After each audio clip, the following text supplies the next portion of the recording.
खालसा वाहिगुरू जी की फतेह। अज ये गल दसन विच मैंने बड़ी खुशी महसूस हो रही है कि मेरे बहुत पुराने साथी ते अकाली दल नाल ये मैं कहां कि जब तक श्रोमणी अकाली दल पैदाइश हुई है तब तो उस परिवार दे फरजंद सरदार कुलदीप सिंह भोगल अज अपनी अकाली दल में दोबारा ये नहीं मैं कह रहा शामिल हो रहे हैं, अपन सेवावां दे रहे हैं। कई बंदियां करके इन्हों किसी जगह जाना पिया सी जिहड़ा इन्हां दे मन ते बोझ सी। एक बार मैंने कहन लगे कि रोज़ मेरे माता पिता मैनू सुपने च आके कभी मेरा दादा आ जाता है तो वह कहता भी तू क्यों अकाली दल छड़ के दूजी जगह गया है। तो मैं इन्होंने कह दे गल सुन, जे तेरी ये मन की हालत हैगी तो तू अपनी पेरेंट पार्टी में शामिल हो, शामिल ना हो अपन सेवावां दवा पेश कर। असी 1980 के इकट्ठे काम कर लगे हाँ और सब तो वड्डा साडा काम जिहड़ा सी उस वक्त भावें असी जे सी वो ये सी कि धर्मयुद्ध मोर्चे दे विच असी बहुत सेवावां कीतियां। जद संत लौंगोवाल दिल्ली आए तो उन्हां दे नाल जगह जगह असी सारे इकट्ठे गए। एक बार तो ऐसा होया मैं नाल तक याद है, ये अपना स्कूटर ही छड़ के आ गया एक जगह के उत्ते भी मैं संतां नाल ही रहना है। वो मैं कहा भाई आ स्कूटर तो लिया कहना आपे देख मिल गया तो मैं मिल जाएगा। पर साढ़े डिफरेंस ऑफ ओपीनियन भी रहे, सब कुछ रहा, पर अकाली दल का ये सिपाही सी और ये परिवार दे नाल साढ़े संबंध सन। जथेदार हरबंस सिंह बिल्लू 1960 विच भी कैद होए, जब गुरुद्वारा एक्ट बनाने के लिए मोर्चा लगा तां भी वो कैद होए, तो 82 दे विच जब पुलिस ने फड़ा की तो मैं तो कट्ठे तिहाड़ जेल में ही रहा। तो मैनू अज बड़ी खुशी हुई है ये इन्होंने अपन सेवावां दोबारा श्रोमणी अकाली दल नूं दित्तियां। असीं इन्हां दा खैर मकदम करते हैं, इन्हां दा स्वागत करते हैं। नाल ही मैं ये भी कह देना चाहता वां जे जिहा फैसला सरदार कुलदीप सिंह भोगल ने लिया है, ये फैसला जितने पुराने अकाली दल न जिन्हां नाल अकाली दल नाल मुहब्बत है, प्यार है, सत्कार है, वो सारे आवन तो असी इस अकाली दल नूं पुरानियां रवायतों तो उपर तक लैके जाइए। एक गल मैनू बड़े दुख नाल कहना पै रहा कि कल रात मैनू एक दुष्ट आदमी की वीडियो मिली है जिसने भाषण देंदे होया ख्याला विच ये गल कही है कि जिहड़ा बंदा बीजेपी नूं वोट नहीं पाएगा उस सिख का खून चिट्टा हो गया। तो वो देख ले कि उसने पानी है कि नहीं पानी। जितने कि मैनू समझ है खून चिट्टा होने का मतलब है भी वो गदार होएगा। हुण सिख इहदे जिहड़ी अपील करनगे उस ते चलणगे तो उन्हां दा खून लाल तो बाकियां दा चिट्टा, जिहड़े नहीं मनणगे वो चिट्टा। इसदा मतलब स्पष्ट इसने सिखां नूं गदारां दी लाइन 'च खड़ा कर दिता है, जिसकी जरूरत अज तक किसी राष्ट्रीय पार्टी ने नहीं की, किसी भी राष्ट्रीय पार्टी ने नहीं। सुपना भी कोई बंदा नहीं कह सकता कि मैं सिखां नूं गदारां दी लाइन 'च खड़ा करांगा तो उन्हां दे खून चिट्टे कर देंगा। मैं सख्त लफ्ज़ां दे विच उहनूं ताड़ना करनी चाहता, इहो जे बोल बोल के तेरा अंत की होना है वो मेरे को लिख के रख ला तो जेल पा के रख ला, वो अंत बड़ा बुरा होएगा और मंजी तेरे तरक तरक के तू मरेगा जे सिख कौम पासे तू माफ़ी ना मंगी। इस जिस जेड़े सिख अज दे नाल रह रहे हैं ये जब तक माफ़ी नहीं मंगता उन्हां नाल रहणगे वो बराबर दे इहदे बोलां दे भागीदार होणगे। ये मैं गल कह देनी चाहता, स्पष्ट कह देनी चाहता। बाकी इस खुशी के मौके पर मैं होर कुछ नहीं कहना चाहता। मैं सारी पार्टी वालों सरदार कुलदीप सिंह का एक बार फिर धन्यवाद भी करदा ते जी आए भी कहता। ਕਿਸੇ ਨੇ ਕੋਈ ਲਫ਼ਜ਼ ਪੁੱਛਣਾ ਹੈ ਤਾਂ ਪੁੱਛ ਲਓ। ਭੋਗਲ ਸਾਹਿਬ ਤੁਸੀਂ ਛੋੜ ਕੇ ਕਿਉਂ ਗਏ ਸੀ, ਹੁਣ ਦੁਬਾਰਾ ਕਿਉਂ ਕਿਸ ਤਰ੍ਹਾਂ ਆਏ, ਕਿਹੜਾ ਮੇਨ ਕਾਰਨ ਰਿਹਾ?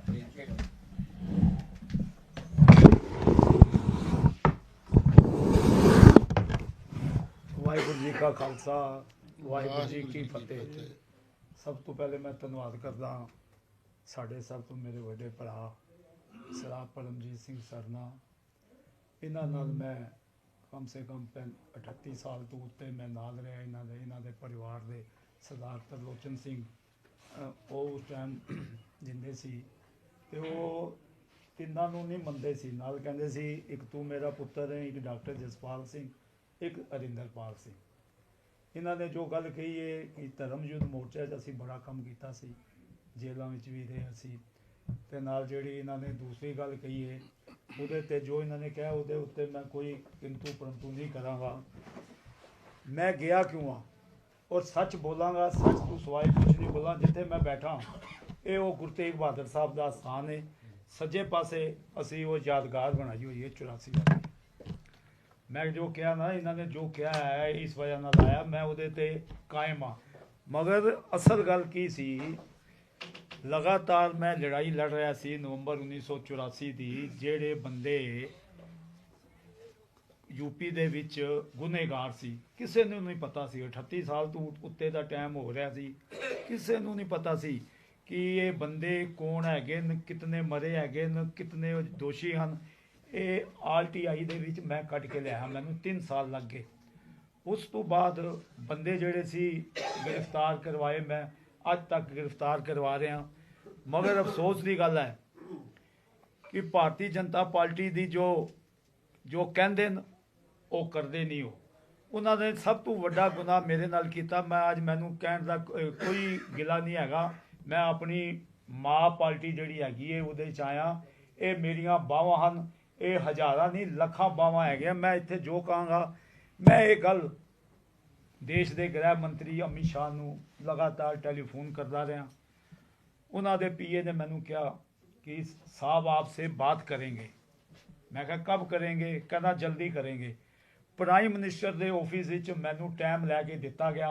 ਮੈਂ ਕਾਨਪੁਰ ਤੋਂ ਬੰਦੇ ਵੀ ਬੁਲਾ ਲਏ, ਸਭ ਕੁਝ ਹੋ ਗਿਆ। ਇਹਨਾਂ ਨੂੰ ਪਤਾ ਇਹ ਵੀ ਉੱਥੇ ਗਏ ਸੀ, ਸੁਦੀਪ ਵੀ ਹੈਗਾ ਸੀ। मगर 10 मिनट पहले मैंने देश के गृह मंत्री ने कहा मुझे बहुत ज़रूरी काम आ गया। मैं बाद में मैंने कहा जी ये जो लोग कानपुर से आए हैं तो ये अब देखो ना 10 मिनट बात करने का। नहीं मैं बिजी हूँ, चला गया। मैं प्राइम मिनिस्टर ਨੂੰ ਫਿਰ ਉਹਨਾਂ ਦੇ ਦਫ਼ਤਰ ਦੇ ਵਿੱਚ ਇਤਲਾਹ ਦਿੱਤੀ ਕਿ ਜੋ ਤੁਸੀਂ ਮੈਨੂੰ ਟਾਈਮ ਲੈ ਕੇ ਦਿੱਤਾ ਸੀ ਉਹਦੇ ਤੇ ਗ੍ਰਹਿ ਮੰਤਰੀ ਮਿਲ ਨਹੀਂ ਰਹੇ। ਉਹਨਾਂ ਨੇ ਕਿਹਾ ਅੱਛਾ हम फिर डालते हैं। ਮੈਨੂੰ ਗ੍ਰਹਿ ਮੰਤਰੀ ਦਾ ਟੈਲੀਫੋਨ ਆ ਗਿਆ, कहना हाँ भोगल साहब क्या हाल है? मैं कहा ठीक है जी। मैंने कहा 2 बातें करना चाहता हूँ। कहना 2 मिनट में कर लोगे? मैं कहा हाँ जी कर लें। वैसे तो बात वहाँ आके करता ठीक था। मैं कहा एक तो योगी जी जो हैं वो ठीक काम नहीं कर रहे, दूसरा ये है कि मुझे मरवाने की साजिश रची जा रही है और मेरी सिक्योरिटी आपके होते हुए उतारी गई। किसने उतारी है ये मुझे पता है, वो आपके पास है, वो जिसने उतरवाई है। कहते अच्छा।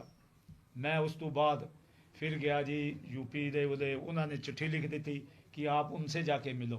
मगर अफसोस की गल है कुशवाहा ਜਿਹੜਾ ਹੈਗਾ ਯੁਜਵਿੰਦਰ ਸਿੰਘ ਕੁਸ਼ਵਾਹਾ ਜੋ ਉਸ ਟਾਈਮ ਜਿਹੜਾ ਮੰਤਰੀ ਸੀ, ਉਹਦਾ ਚਾਚਾ, ਇਹ ਉਹਦਾ ਭਤੀਜਾ ਹੈਗਾ ਸੀ, ਜਿਹਨੇ ਸੱਜਣ ਕੁਮਾਰ ਵਰਗੇ ਕੰਮ ਕੀਤੇ ਇੱਥੇ ਆ ਕੇ। ਜੋ ਉੱਥੇ ਉਹਨੇ ਕੀਤਾ, ਗੁਰੂ ਗ੍ਰੰਥ ਸਾਹਿਬ ਨੂੰ ਅਗਨ ਭੇਟ ਕੀਤਾ। ਉਸ ਤੋਂ ਬਾਅਦ ਜਿਹੜਾ ਉੱਥੇ 127 ਬੰਦਾ ਮਰਿਆ, ਉਹਦੇ ਵਿੱਚ ਸਭ ਦੇ ਉੱਤੋਂ ਸੱਟੇ ਬੰਦੇ ਮਾਰ ਮਾਰ ਕੇ ਬਿਲਡਿੰਗਾਂ ਦੇ ਉੱਤੋਂ। तो मैं क्या अगर इस आदमी को सज़ा नहीं मिलेगी तो फिर तो हमारा ये जिनको हमने अंदर भेजा है वो बात बनेगी नहीं। और आपने 9 लोग रिहा भी कर दिए हैं, आपने ये कहा कि इनकी उम्र ज़्यादा है। मैं कहा ये बात नहीं होनी चाहिए थी।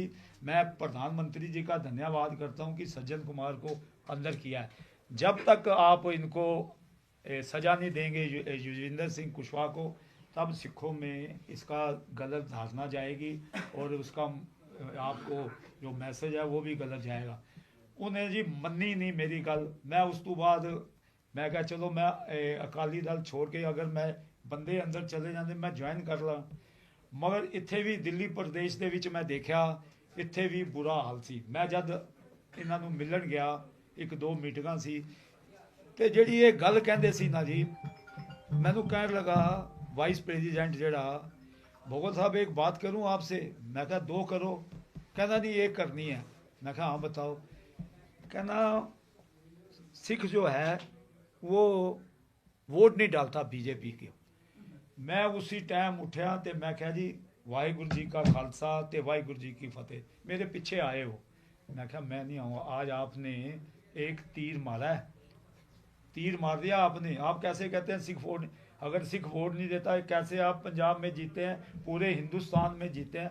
मेरा ना मन बिल्कुल ही ना तू खट्टा हो गया, और इतना खट्टा होया उस तो बाद शो पीस आ गया। एक शो पीस ਜਿਹੜਾ ਸੀ ਮਨਜਿੰਦਰ ਸਿੰਘ ਸਰਸਾ ਨੂੰ ਮੈਂ ਕਹਿੰਦਾ, ਉਹਨੇ ਆਣ ਤੋਂ ਕੀ ਕੀਤਾ, ਮੇਰੇ ਵਿੱਚ ਤੇ ਇਹਨਾਂ ਦੇ ਵਿੱਚ ਉਹ ਖਿੱਚਾਤਾਨੀ ਸ਼ੁਰੂ ਕਰਵਾ ਦਿੱਤੀ। ਔਰ ਖਿੱਚਾਤਾਨੀ ਇੱਥੇ ਇਤਨੀ ਹੋਈ, ਇਹਨੇ ਆਪਣੀਆਂ ਗੱਲਾਂ ਕਹਿ ਕੇ ਉਹਨੂੰ ਇਹ ਹੋਇਆ ਕਿ ਉਹ ਹੋਮ ਮਿਨਿਸਟਰ ਜਿਹੜਾ ਦੇਸ਼ ਦਾ ਹੈ ਉਹ ਇਹਦੇ ਕਹਿਣ ਦੇ ਉੱਤੇ ਇਹ ਜਿਹੜਾ ਸ਼ੋਅ ਪੀਸ ਹੈ ਸਾਨੂੰ ਮਿਲਣਾ ਹੀ ਬੰਦ ਕਰਤਾ, ਹੋਰਾਂ ਨੂੰ ਵੀ ਬੰਦ ਕੀਤਾ। ਇਹ ਸਭ ਤੋਂ ਵੱਡਾ ਗੁਨਾਹ ਕੀਤਾ ਉਹਨਾਂ ਨੇ। प्राइम मिनिस्टर ਨੂੰ मैं लिख के भेजा ये गल कि पहले अमित शाह जी मिलते थे, अब एक शो पीस आ गया है आपके पास। वो शो पीस जो है पता नहीं किसको कहता है किसको नहीं, हमारे से किसी को भी मिलने को तैयार नहीं है, और ना ही ये सिख कौम का नुमाइंदा है। आपको हकीकत सिख कौम का ये नुमाइंदा नहीं है, और ये आने वाले दिनों में क्या करेगा आपके साथ वो आपको पता है। आज मैं वो गल कहना चाहता कि हुण सिख ਜਿਹੜਾ ਹੈਗਾ ਹੈ, ਇਹਨਾਂ ਨੇ ਸਭ ਤੋਂ ਵੱਡਾ ਇੱਕ ਹੋਰ ਗੁਨਾਹ ਕੀਤਾ। ਜਿਹੜੇ ਹੈਗੇ ਸੀ ਆਪਣਾ ਕੀ ਕਹਿੰਦੇ ਨੇ, ਇਹ ਜਿਹੜੇ ਆਪਣਾ ਬੰਦ ਕੀਤੇ ਹੈਗੇ ਨੇ ਬੰਦੀ ਸਿੰਘ। ਸਭ ਤੋਂ ਵੱਡੀ ਗੱਲ ਇਹ ਹੈ ਅੱਜ 38 ਸਾਲ ਤੋਂ ਉੱਤੇ ਹੋ ਗਿਆ, ਨਾ ਇਹਨਾਂ ਨੇ ਉਹਨਾਂ ਨੂੰ ਰਿਹਾ ਕੀਤਾ। ਇਹ ਜਿਹੜਾ ਜਿਹਨੂੰ ਰਾਜੀਵ ਗਾਂਧੀ ਨੂੰ ਜਿਹਨੇ ਮਾਰਿਆ, ਜੇ ਉਹ ਰਿਹਾ ਹੋ ਸਕਦੇ ਹਨ ਤੇ ਬੰਦੀ ਸਿੰਘ ਰਿਹਾ ਕਿਉਂ ਨਹੀਂ ਹੋ ਸਕਦੇ। ਇੱਕ ਤੇ ਸਿੱਖਾਂ ਦੇ ਮਾਮਲੇ 'ਚ ਇਹਨਾਂ ਨੇ ਦਖਲ ਦੇਣਾ ਸ਼ੁਰੂ ਕਰਤਾ। ਜਦ ਕੋਈ ਸਰਕਾਰਾਂ ਸਿੱਖਾਂ ਦੇ ਧਰਮ ਦੇ ਉੱਤੇ ਹਮਲਾ ਕਰਦੀਆਂ ਤੇ ਉਹ ਤੁਹਾਨੂੰ ਪਤਾ ਹੈ ਕਿ ਉਹਨਾਂ ਦਾ ਕੀ ਹਾਲ ਹੁੰਦਾ ਹੈ। ਔਰ ਜਿਹੜਾ ਭੂਤ ਕਾਂਗਰਸ ਵਿੱਚ ਸੀ ਉਹ ਹੁਣ ਇਹਨਾਂ ਦੇ ਦਿਮਾਗ ਵਿੱਚ ਘੁਸ ਗਿਆ ਹੈ। ਇਹਨਾਂ ਨੇ ਪਹਿਲਾਂ ਇਹ ਕੀਤਾ, ਇਹਨਾਂ ਦੀ ਰਿਹਾਈ ਨਹੀਂ ਕੀਤੀ। ਦੂਸਰਾ ਇਹਨਾਂ ਨੇ ਹਰਿਆਣੇ ਦੇ ਵਿੱਚ ਜੋ ਸਿੱਖਾਂ ਦੇ ਨਾਲ ਜੋ ਸਿੱਖ ਕੌਮ ਦੇ ਮਸਲੇ ਸੀ ਉਹ ਤੇ ਦੂਰ ਰਹੇ, ਮਗਰ ਉੱਥੇ ਉਹਨਾਂ ਨੇ ਜੋ ਉੱਥੇ ਜੇ ਗੁਰਦੁਆਰਾ ਕਮੇਟੀ ਸੀ ਉਹ ਆਪਣੇ ਅੰਡਰ ਕਰ ਲਈ। ਇਹ ਹੁਣ ਸ਼੍ਰੋਮਣੀ ਗੁਰਦੁਆਰਾ ਪ੍ਰਬੰਧਕ ਕਮੇਟੀ ਦੀ ਜਿਹੜੀ ਇਲੈਕਸ਼ਨ ਹੋਈ ਹੈ ਉਹਦੇ ਵਿੱਚ ਇਹਨਾਂ ਨੇ ਇੰਟਰਫੇਅਰ ਕੀਤਾ। ਇਹਨਾਂ ਨੇ ਲਗਾਤਾਰ ਇਹ ਕਰਦੇ ਪਏ ਹਨ, ਇਹ ਸਿੱਖਾਂ ਨੂੰ ਮਾਰਨ ਦਾ ਕੰਮ ਕਰਦੇ ਪਿਆ। ਔਰ ਅੱਜ ਮੈਂ ਦੱਸਣਾ ਚਾਹੁੰਦਾ ਕਿ ਬੀਜੇਪੀ ਇਹ ਨਾ ਸਮਝੇ ਕਿ ਸਿੱਖ ਜਿਹੜੇ ਝੁਕ ਜਾਣਗੇ, ਉਹ ਕਦੇ ਨਹੀਂ ਝੁਕਣ ਵਾਲੇ। ਇਹ ਜਿਹੜੀਆਂ ਇਹ ਗੱਲਾਂ ਇਹਨਾਂ ਨੇ ਕੀਤੀਆਂ ਹਨ ਹੁਣ ਲਗਾਤਾਰ, ਔਰ ਸਭ ਤੋਂ ਵੱਡਾ ਗੁਨਾਹ ਕੀਤਾ ਹੁਣ ਇਹਨਾਂ ਵਰਗੇ ਬੰਦਿਆਂ ਨੂੰ ਦੇਖੋ, ਜਿਹੜੇ ਕਦੇ ਮੂੰਹ ਤੇ ਉਹਨਾਂ ਦੇ ਕੋਈ ਲਫ਼ਜ਼ ਨਹੀਂ ਹੁੰਦਾ, ਅੰਦਰ ਅੱਛੇ ਭਲੇ ਸਵੇਰ ਤੋਂ ਬੈਠੇ ਪਏ ਇਸੀ ਸਥਾਨ ਦੇ ਉੱਤੇ। ਇੱਥੇ ਇਲੈਕਸ਼ਨ ਜਿਹੜੀ ਹਰ ਸਾਲ ਹੁੰਦੀ ਹੈ ਔਰ ਨਈ ਇਲੈਕਸ਼ਨ ਹੋਈ, ਇਹ ਬੈਠੇ ਰਹੇ। ਕਦੇ ਹੋਇਆ ਰਾਤ ਨੂੰ 3 ਵਜੇ ਬੰਦਾ, ਇਹ ਕਹਿੰਦੇ ਸੀ ਕਿ ਵੋਟਿੰਗ ਜਿਹੜੀ ਹੈਗੀ ਹੈ ਉਹ ਡੱਬੇ 'ਚ ਪਏਗੀ, ਉਹ ਕਹਿੰਦੇ ਸੀ ਹੱਥ ਖੜੇ ਕਰਕੇ ਹੋਏਗੀ। ਬਾਅਦ ਵਿੱਚ ਕੀ ਹੋਇਆ ਜੀ, ਉਹਨਾਂ ਨੇ ਵੋਟਿੰਗ ਉਹਦੇ 'ਚ ਡੱਬੇ 'ਚ ਪਾ ਕੇ ਕੀਤੀ ਨਾ, ਔਰ ਇਹਨਾਂ ਨੂੰ ਧੱਕੇ ਮਾਰ ਕੇ ਬਾਹਰ ਕੱਢਿਆ। ਕੌਮ ਨੇ ਸਭ ਕੁਝ ਦੇਖਿਆ ਹੈਗਾ, ਕਿਉਂਕਿ ਇਹ ਜਦ ਅੰਦਰ ਸੀ ਨਾ ਇਹਨਾਂ ਨੂੰ ਧੱਕੇ ਮਾਰ ਕੇ ਬਾਹਰ ਕੱਢਦੇ ਸੀ। ਲੋਕਾਂ ਨੂੰ ਪਤਾ, ਲੋਕ ਇਹਨਾਂ ਨੂੰ ਜਵਾਬ ਦੇਣਗੇ। ਇਹ ਜੋ ਕੀਤਾ ਨਾ ਆਪਣੇ ਸ਼ੋਅ ਪੀਸਾਂ ਨੂੰ ਇੱਥੇ ਬਿਠਾ ਕੇ ਇਹ ਕੀ ਕਰ ਲੈਣਗੇ, ਕਿੰਨੇ ਦਿਨ ਕਰਨਗੇ। ਅਗਲਾ 8 9 10 ਮਹੀਨੇ ਆ ਗਏ ਨਾ ਇਲੈਕਸ਼ਨ ਦੇ, ਇਹ ਦੇਖਣਾ ਕਿ ਇਹਨਾਂ ਦਾ ਹਾਲ ਹੁੰਦਾ ਹੈ। ਇਹਨਾਂ ਨੇ ਐਸੇ ਬੰਦਿਆਂ ਨੂੰ ਬਾਹਰ ਧੱਕੇ ਮਾਰ ਕੇ ਕੱਢਿਆ ਤੇ ਸਿੱਖ ਕੌਮ ਉਹਨਾਂ ਨੂੰ ਬਰਦਾਸ਼ਤ ਨਹੀਂ ਕਰੀ। ਔਰ ਇਹ ਗੁਰੂ ਤੇਗ ਬਹਾਦਰ ਸਾਹਿਬ ਦੇ ਦਰ ਤੇ ਨਤਮਸਤਕ ਹੋਣ ਵਾਲੇ ਇੱਥੇ ਆਏ ਔਰ ਇਹਨਾਂ ਨੂੰ ਧੱਕੇ ਪਏ ਇਹ ਕਦੇ। ਔਰ ਪੁਲਿਸ ਜੋੜੇ ਪਾ ਕੇ ਅੰਦਰ ਘੁੱਸੀ। ਮੈਂ ਇੱਕ ਵਾਰੀ ਫਿਰ ਸਾਰਾ ਮੀਡੀਆ ਦਾ ਧੰਨਵਾਦ ਕਰਦਾ ਕਿ ਉਸ ਦਿਨ ਇਹਨਾਂ ਨੇ ਉਸ ਮਸਲੇ ਨੂੰ ਬੜੀ ਅੱਛੀ ਤਰ੍ਹਾਂ ਚੁੱਕਿਆ। ਅੱਜ ਮੈਂ ਵੀ ਤੁਹਾਡੇ ਅੱਗੇ ਹੱਥ ਜੋੜ ਕੇ ਬੇਨਤੀ ਕਰਦਾ ਕਿ ਅਸੀਂ ਹੁਣ ਇਸ ਮਾਂ ਦੇ ਕੋਲ ਅਸੀਂ ਆ ਗਏ ਹਾਂ। ਇਹ ਲੜਾਈ ਹੁਣ ਕੱਲੀ ਪਰਮਜੀਤ ਸਿੰਘ ਸਰਨਾ ਦੀ ਨਹੀਂ ਹੈ, ਨਾ ਹੀ ਇਹ ਜਿਤਨੇ ਅੱਜ ਸਾਥੀ ਬੈਠੇ ਨੇ ਇੱਥੇ ਇਹਨਾਂ ਦੀ ਨਹੀਂ ਹੈ, ਇਹ ਸਾਰੀ ਸਭ ਦੀ ਸਾਂਝੀ ਲੜਾਈ ਹੈ। ਇਹ ਸਮਝਦੇ ਨੇ ਅਸੀਂ ਜੇਲ੍ਹ ਜਾਣ ਤੋਂ ਡਰ ਜਾਵਾਂਗੇ, ਬਿਲਕੁਲ ਨਹੀਂ ਡਰਾਂਗੇ। ਇਹਨਾਂ ਨਾਲ ਲੜਾਈ ਲੜਾਂਗੇ। ਸਰਸਾ ਕਿੰਨਾ ਵੱਡਾ ਵੀ ਹੋ ਜਾਏ, ਇਹ ਜੋ ਬਿਆਨਬਾਜ਼ੀ ਕਰਦਾ ਉੱਥੇ, ਜੋ ਸਾਡੇ ਖਿਲਾਫ ਉੱਥੇ ਇਹ ਗੱਲਾਂ ਕਰਦਾ ਪਿਆ ਉਹ ਜ਼ਿਆਦਾ ਦਿਨ ਨਹੀਂ ਚੱਲਦੀਆਂ। ਅੱਜ ਅਸੀਂ ਇੱਥੇ ਇਸੀ ਵਜ੍ਹਾ ਨਾਲ ਅਸੀਂ ਆਏ ਹਾਂ। ਔਰ ਬੀਜੇਪੀ ਦੇ ਵੀ ਬੰਦਿਆਂ ਨੂੰ, ਭਾਵੇਂ ਉਹ ਪਾਂਡਾ ਹੈਗਾ ਜਿਹੜਾ ਦਿੱਲੀ ਦਾ ਪ੍ਰਭਾਰੀ ਹੈ, ਭਾਵੇਂ ਉਹ ਸਿਧਾਰਥਨ ਨੇ ਜਿਹੜਾ ਜਨਰਲ ਸੈਕਟਰੀ ਹੈ, ਭਾਵੇਂ ਉਹ ਦਿੱਲੀ ਪ੍ਰਦੇਸ਼ ਦਾ ਪ੍ਰਧਾਨ ਹੈ ਗੁਪਤਾ, ਅਸੀਂ ਅੱਜ ਇਹਦੇ ਕਹਿਣਾ ਚਾਹੁੰਦੇ ਹਾਂ ਅੱਜ ਮੀਡੀਆ ਦੇ ਸਾਹਮਣੇ, ਉਹ ਵੀ ਐਸੀਆਂ ਗੱਲਾਂ ਨਾ ਮੰਨੇ ਉਹਨਾਂ ਬੰਦਿਆਂ ਦੀਆਂ ਜਿਹੜੇ ਬੰਦੇ ਭੜਕਾ ਰਹੇ ਹੈਗੇ ਹਨ, ਸਿੱਖਾਂ ਨਾਲ ਗੱਲ ਨਹੀਂ ਕਰਦੇ। ਇਹ ਵੋਟਾਂ ਜਿਹੜੀਆਂ ਅੱਜ ਪੈਣੀਆਂ ਨੇ ਹਫ਼ਤੇ 10 ਦਿਨਾਂ ਬਾਅਦ, ਇਹ ਕਿੰਨੇ ਇਹਨਾਂ ਇਹ ਕੋਈ ਵੋਟਾਂ ਜਾਂ ਟਿਕਟਾਂ ਜਿਹੜੀਆਂ ਹੈਗੀਆਂ ਇਹ ਇਹਨਾਂ ਨੇ ਲੈ ਕੇ ਦਿੱਤੀਆਂ ਦੋਨੋਂ ਨੇ। ਇਹ ਜਿਹੜੇ ਬੰਦੇ ਅੱਜ ਇੱਥੇ ਰਾਜ ਭਾਗ ਵਿੱਚ ਬੈਠੇ ਨੇ ਇਹਨਾਂ ਨੇ ਨਹੀਂ ਲੈ ਕੇ ਦਿੱਤੀਆਂ। ਇਹ ਟਿਕਟ ਲੈ ਕੇ ਦਿੱਤੀ ਹੈ ਸਾਹਿਬ ਸਿੰਘ ਵਰਮਾ ਦੇ ਮੁੰਡੇ ਨੇ, ਉਹ ਉਹਦੇ ਕੋਟੇ ਵਿੱਚ ਸੀ, ਉੱਥੇ ਪਹਿਲੇ ਹੀ ਟਿਕਟ ਦੇ ਦਿੱਤੀ ਗਈ ਸੀ ਉਹਨਾਂ ਨੂੰ ਦੋਨੋਂ ਨੂੰ। ਇੱਕ ਮਿਸਿਸ ਗੁप्ता है, एक मिसिस अग्रवाल है। और उन्हें क्या है कि हमने मेहनत की और मुंह में से हमारे ये निकाल के ले गए टिकट, हम इनको बख्शेंगे नहीं। वाहिगुरु हैगा, ਇਹਨਾਂ ਨੂੰ ਕਹਿ ਦਈਏ ਤੁਸੀਂ ਸਿੱਖਾਂ ਦੀ ਬੇਇੱਜ਼ਤੀ ਕਰਵਾਈਏ। ਭਗਵਤ ਸਾਹਿਬ, ਤੁਸੀਂ ਜਦੋਂ ਬੀਜੇਪੀ ਚ ਸ਼ਾਮਲ ਹੋਏ ਸੀ, ਆਪਾਂ ਦਫ਼ਤਰ ਕਾਨਫਰੰਸ ਹੋਈ ਸੀ, ਉਦੋਂ ਤੁਸੀਂ ਕਿਹਾ ਸੀ ਕਿ 1984 ਦਾ ਇਨਸਾਫ ਬੀਜੇਪੀ ਦਵਾ ਰਹੀ ਹੈ। ਪਰ ਜਿਹੜਾ ਤੁਸੀਂ ਕਾਨਪੁਰ ਦਾ ਐਪੀਸੋਡ ਦੇਖ ਰਹੇ ਹੋ, ਕਾਫੀ ਦੇਰ ਤੋਂ ਐਸਆਈਟੀ ਕੰਮ ਨਹੀਂ ਕਰ ਰਹੀ, ਤੇ ਤੁਹਾਨੂੰ ਕੀ ਲੱਗਦਾ ਹੈ ਕਿ ਬੀਜੇਪੀ ਜਿਹੜੀ ਯੂਪੀ ਸਰਕਾਰ ਹੈ ਉਹ ਜਿਹੜੇ 84 ਦੇ ਮਾਮਲੇ ਉਹਨਾਂ ਪ੍ਰਤੀ ਗੰਭੀਰ ਨਹੀਂ ਹੈ ਇਸ ਟਾਈਮ? ਦੇਖੋ ਤੁਸੀਂ ਗੱਲ ਸਹੀ, ਜੋ ਮੈਂ ਕਿਹਾ ਸੀ ਉਸੇ ਸਹੀ ਕਿਹਾ ਸੀ ਨਾ, ਕਿਉਂਕਿ ਪਹਿਲੇ ਪ੍ਰਧਾਨ ਮੰਤਰੀ ਨੇ ਉਹਨੂੰ ਅੰਦਰ ਕਰਵਾਇਆ ਸੱਜਣ ਕੁਮਾਰ ਨੂੰ। ਉਸ ਤੋਂ ਬਾਅਦ ਦੇਖੋ ਰਾਜਨਾਥ ਸਿੰਘ ਨੇ ਐਸਆਈਟੀ ਦਾ ਗਠਨ ਕਰ ਦਿੱਤਾ। ਇੱਕ ਮਿੰਟ ਤੁਸੀਂ ਸਹੀ ਗੱਲ ਕਹਿ ਰਹੇ ਹੋ। ਦੇਖੋ ਇੱਕ ਮਿੰਟ ਦੇਖੋ, ਗੱਲ ਇਹ ਹੈਗੀ, ਸਰਦਾਰ ਕੁਲਦੀਪ ਸਿੰਘ ਨੂੰ ਸੰਨ 80 ਤੋਂ ਮੈਂ ਜਾਣਦਾ, ਔਰ ਇਸ ਨੇ ਬੀਜੇਪੀ ਦੀ ਜੋ ਸੇਵਾ ਕੀਤੀ ਹੈਗੀ, ਕਈ ਵਾਰ ਪਾਰਟੀ ਦੇ ਕਹਿਣ ਤੇ, ਕਈ ਵਾਰ ਪਾਰਟੀ ਦੇ ਛੁਪ ਕੇ, ਸਭ ਤੋਂ ਪਹਿਲਾਂ ਜਿਹੜਾ ਸੀ ਇਸ ਨੇ ਸੇਵਾ ਕੀਤੀ ਉਹਨਾਂ ਦੀ। ਔਰ ਮੈਨੂੰ ਨਹੀਂ ਪਤਾ ਇਹਦੇ ਕੀ ਵਿਚਾਰ ਸਨ। ਇਸ ਦਾ ਜਾਇਨ ਕਰਨ ਦਾ ਜਿਹੜਾ ਮਤਲਬ ਸੀ ਉਹ ਇਹ ਸੀ ਕਿ ਕਾਨਪੁਰ ਦੇ ਜਿਹੜੇ ਦੋਸ਼ੀ ਹਨ ਸਿੱਖਾਂ ਦੇ ਕਾਤਲਾਂ ਦੇ, ਉਹਨਾਂ ਨੂੰ ਸਜ਼ਾ ਦਿਵਾਉਣ ਦੀ ਗੱਲ ਸੀ, ਜਿਹੜੀ ਦੀ ਪੂਰੀ ਨਹੀਂ ਹੋਈ। ਪਰ ਮੈਂ ਇਹ ਗੱਲ ਕਹਿ ਸਕਦਾ ਕਿ ਬੀਜੇਪੀ ਨੇ ਆਪਣਾ ਸਭ ਤੋਂ ਪੁਰਾਣਾ ਸਹਿਯੋਗੀ ਸਾਥੀ, ਉਹਨਾਂ ਦਾ ਮੈਤੀ, ਅੱਜ ਉਸ ਨੇ ਗਵਾ ਲਿਆ ਹੈ, ਔਰ ਇੱਕ ਬੰਦੇ ਦੇ ਕਹਿਣ ਤੇ ਗਵਾਇਆ। ਔਰ ਜਿਹੜਾ ਉਸਨੇ ਪਰਸੋਂ ਬਿਆਨ ਦਿੱਤਾ ਖਿਆਲਾ ਦੇ ਵਿੱਚ, ਅਸੀਂ ਉਸ ਨੂੰ ਪੂਰੀ ਤਰ੍ਹਾਂ ਹਾਈਲਾਈਟ ਕਰਾਂਗੇ ਤੇ ਫਿਰ ਦੱਸਾਂਗੇ ਵੀ ਦੱਸੋ ਤੁਸੀਂ ਇਹ ਜੇ ਬੰਦਿਆਂ ਨੂੰ ਬੀਜੇਪੀ ਵਿੱਚ ਪਾਲ ਰਹੇ ਹੋ, ਪਨਪਾ ਰਹੇ ਹੋ, ਤੇ ਇਹਦੇ ਨਤੀਜੇ ਕੀ ਨਿਕਲ ਗਏ। ਇਹ ਹੁਣ ਰੱਬ ਜਾਣਦਾ, ਗੁਰੂ ਜਾਣਦਾ, ਜਾਂ ਉਹਨਾਂ ਦੇ ਤੁਹਾਡੇ ਕੋਲ ਵੀਡੀਓ ਆਈ ਮਤਲਬ ਤੁਸੀਂ ਵੀਡੀਓ ਸੁਣੀ ਹੈ ਜਿਹੜੀ? ਹਾਂਜੀ ਵੀਡੀਓ ਸੁਣੀ ਹੈ। ਵੀਡੀਓ ਸੁਣ ਕੇ ਮੈਂ ਗੱਲ ਕੀਤੀ ਹੈ, ਮੈਂ ਪਹਿਲੇ ਨਹੀਂ ਗੱਲ ਕੀਤੀ। ਮੈਨੂੰ ਜਿਹੜੀ ਵੀਡੀਓ ਹੈਗੀ ਉਹ ਰਾਤੀ ਮੈਂ ਟੈਲੀਫੋਨ ਕੀਤੀ ਰਣਜੀਤ ਕੌਰ ਨੂੰ, ਉਸਨੇ ਮੈਨੂੰ ਭੇਜੀ ਪਿੰਕੇ ਦੀ। ਪਿੰਕੇ ਨੇ ਫਿਰ ਉਹਦੀ ਵੀਡੀਓ ਸੁਣਾਈ, ਦਾ ਲੈਕਚਰ ਜਿਹੜਾ ਦੇ ਰਿਹਾ ਸੀ। ਮੇਰੇ ਖਿਆਲ ਦੇ ਵਿੱਚ ਹੁਣ ਲਫ਼ਜ਼ ਮੈਂ ਵਰਤਣਾ ਨਹੀਂ ਚਾਹੁੰਦਾ, ਮੀਡੀਆ ਸਾਰੀ ਬੈਠੀ ਹੈ, ਸਾਰੀ ਬਾਤ ਚਲੇ ਜਾਣਗੇ, ਪਰ ਇਸ ਤੋਂ ਘਟੀਆ ਇਨਸਾਨ ਮੈਂ ਨਹੀਂ ਦੇ ਸਕਦਾ।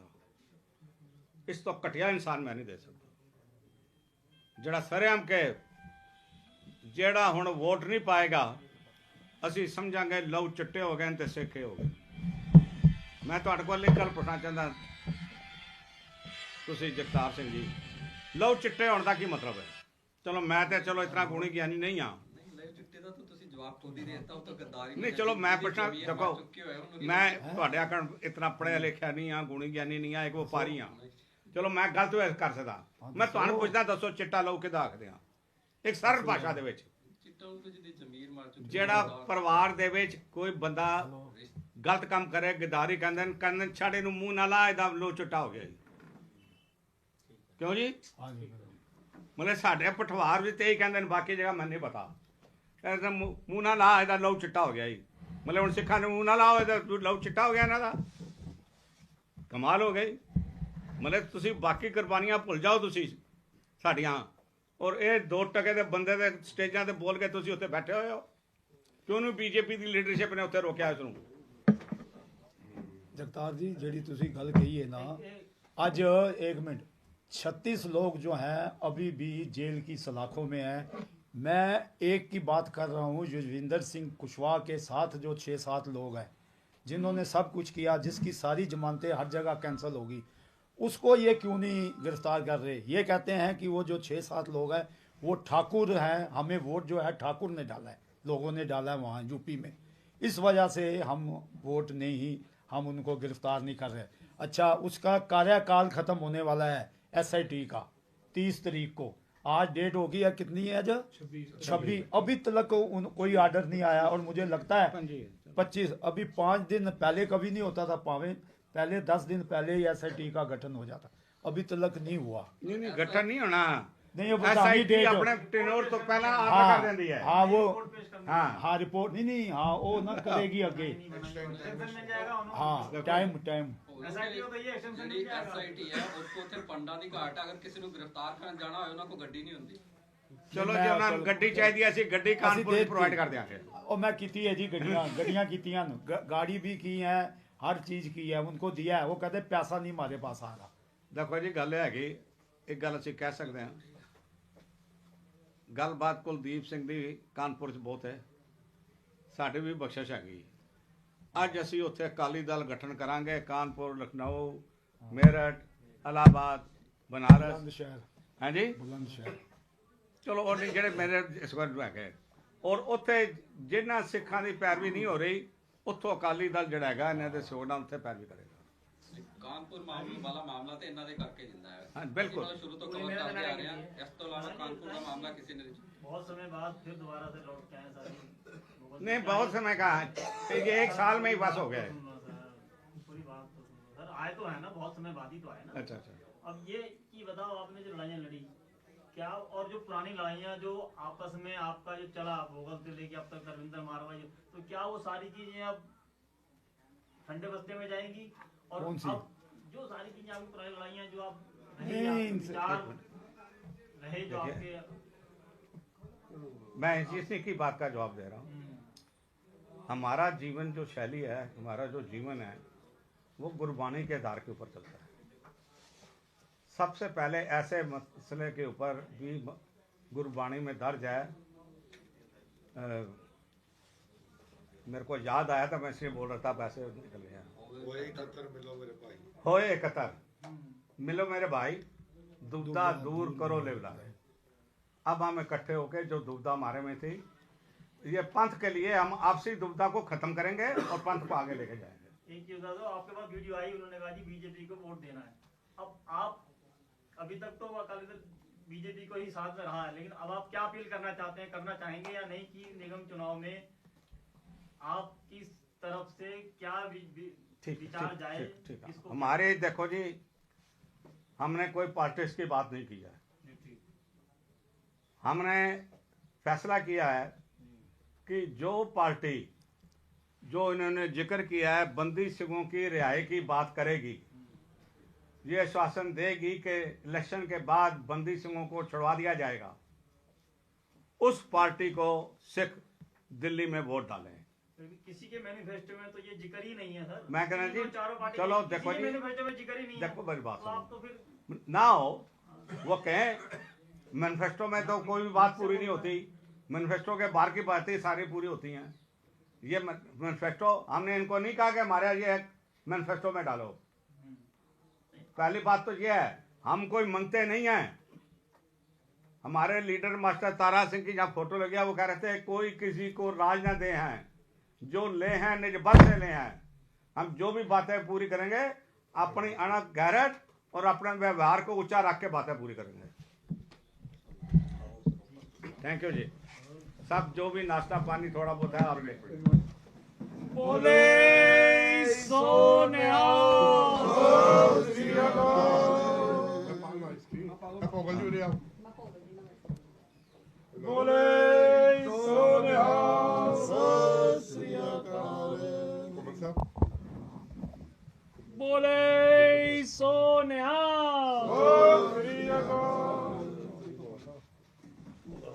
Boleh, Sonia.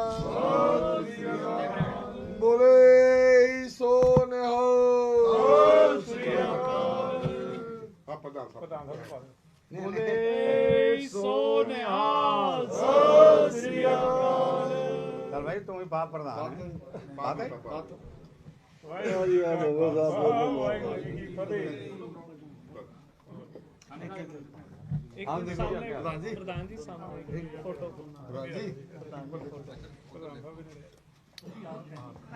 ऐदा ही सरपा यार अला बीबी ने ਪਹਿਲੇ ਫੋਟੋ ਹੈਲੋ। ਲੈ ਲਓ ਪਹਿਲੇ ਪ੍ਰਧਾਨ ਜੀ ਕੋਲ ਫੋਟੋ चलो